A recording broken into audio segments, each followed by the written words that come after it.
ring road matam chana lushin bangam gadoribra thabak hokrabasu ayamba sel puthokadoriba ADB ga government ga agreement sign tawnadri haidana fondorli hariba ring road asigi project asigi ayamba chada maudradi khogi ADB na puthokadoribani aduga chada tara asina lengangna India government puthokadamni hariba project asi ki pandamsi lushinami pandamsi tha kunga nipan thamme hari aduga thabak hokibana 2024 gi February thadagi thabak shuba hokrairi aduga hariba project asigi damakta khogi ADV ga government ga hoju fawba agreement tawdrari thabak loshinabagi pandam tamliba thakun ga nipangi matam madudi kushalaktre habatare masidani lakchaniba wangsi hariba project asi thindabagi maramsi khogi laikai gi objection habadi lambi asigi file the chakaduri mafam sing the laikai kyadagi objection lakpadagi thindaduna leibne haidana su yauri oza masiga mari leinana habatare ngarang nahan su koi ponopam pauche da khogi lambi shembaga mari leinana paam ko yaugni khogi PMGSY gi third phase ki khogi kainosi thabagasi khoi tender process ta chainaba kya leibadagi khogi tender pangthop ngamdabadagi thabak taw hoduna leiri habni chungba pausu yaukibuni aduga ngasina amuk akhoi ifagi yamna maru oiba hab tari fal charsi mi chingkhalakpi matung inna lambi yamna chingkhalakpa masidagi kharam khai kong na midamukta infal ring road si pakhimni adubu hariba ring road asisu ngasi fawba khogi agreement asi sign tawnaba ngamdana leiri habaduni oza aduga manipur de yamna toin habatare masigumbagi chayetnaba si adum thokpana maram markan development worksing adum panda dun leba utilization certificate matam chana pidabadagi koi sen kai tharaktaba masigumba pausi yamna toina taba lamdam amakak oi habatare oza kamaini by manipur da pakhaliba thabak torom sing amadi chayetnaba kaya amaga loinana adum matam sanu rakpaje oza gi wakhanda kamaini mi masim tangsi Transition ina ngai sagi Asian Development Bank mapungaina sen thada gadori be Asian Development Bank ka hauji pawde agreement inadra kanda inadri ba thabak tu gi agreement inadri ba thabak tu kamai tauna 2024 ba orami no seni da thabak howa je adu itaragadi tawsallo koi pangtau da tawsalaga madudi kona laksani haibagi sigi keno china di thabak to ba ba hana clear cut implement the project adu project ki magi details sing do tawra kanda Asian Development accept tawre kanda madugi agreement tu yanaraba matungda madu kanana government of India na puthokadaba magi contribution tawgadaba amount aduga Asian Development pirakadaba state ki karigi share me amji law and understand tawnara kan sida madugi keno do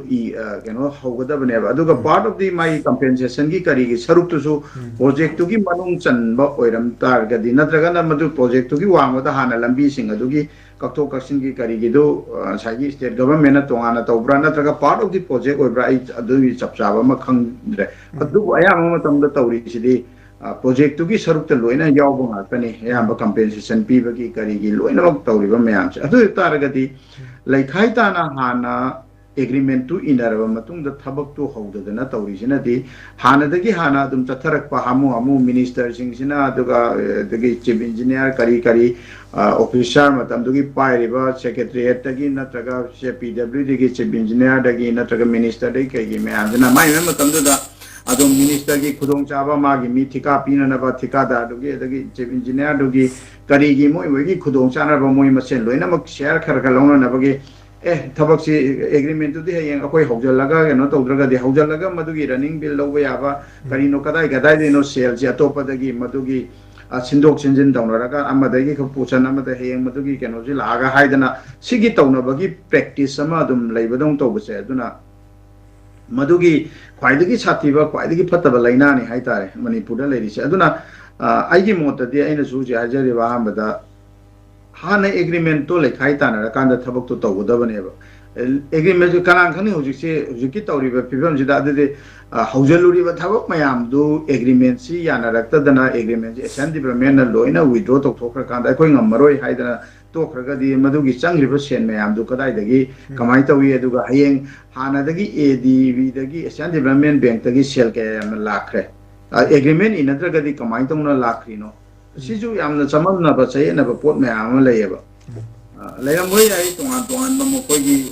पैसासी मरक interim manage तब याबा interim मरक सिदा कदाई कदाई दे सिन्नब खोनब मैम लेरम याय अदुगा मणिपुर थोइबसिंगसे अयाम लोइनमक हुजि नेशनल हाईवे 2 ओइसुनु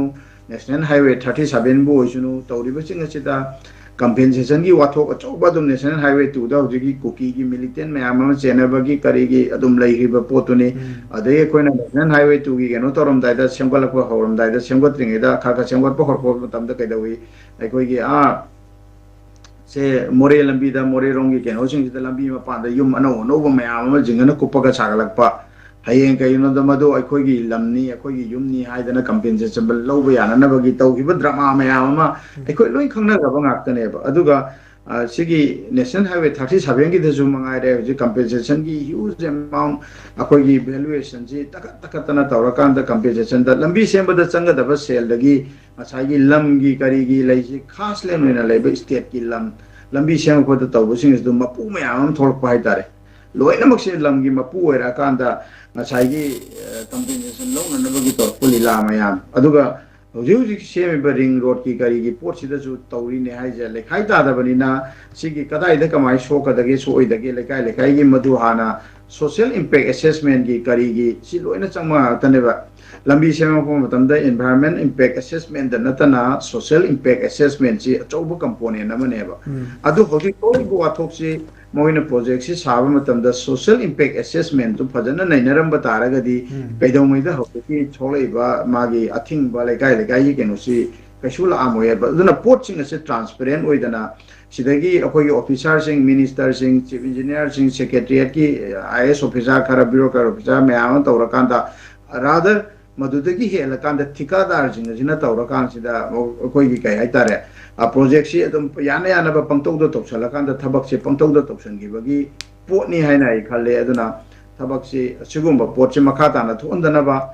क्लियर कट मागी प्रोजेक्ट टू सेब कांदा प्रोजेक्ट टू की इनगदबे एग्रीमेंट अदुगा मागी कॉन्ट्रैक्ट टू नियम चुमना पीरा कांदा कैदौबगी कॉन्ट्रैक्ट से माइनस ता मागी मिनिमम लो कॉस्ट की कैदौबगी हंदरगा सुनाबा मैम तौरिनो वाथोक मैम पीएमजे स्वाइदा चिंगी सरुक सिंदा करीदा उजे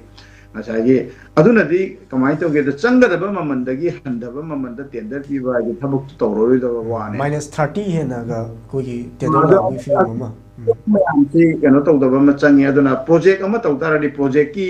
मागी डिटेल से हाना मियाम द डिस्प्ले तौगदबने असिजु मियाम नचु अखोइगे लेकाय द नत्रगा केनो द थबा अमा तौबो मतम द ठिकादार अमा लाकान द थबक तौबो मतम द मदुगी प्रोजेक्ट की डिटेल रिपोर्ट मदो हाना डिस्प्ले तो होनबम चंगे बसे मियाम नसु खरा अखोइगे काय हाइतारे विजिलेंट होइबम चंगे मियाम दगी जु क्वेश्चन तौबम चंगे सिगी क्वेश्चन तौबगे हेना बिजे लेबगल वेना ना गवर्नमेंट ना थबक तौबो मतम दा ट्रांसपेरेंट लेना तौबम चंगे हाइदना ए माइ थमजगे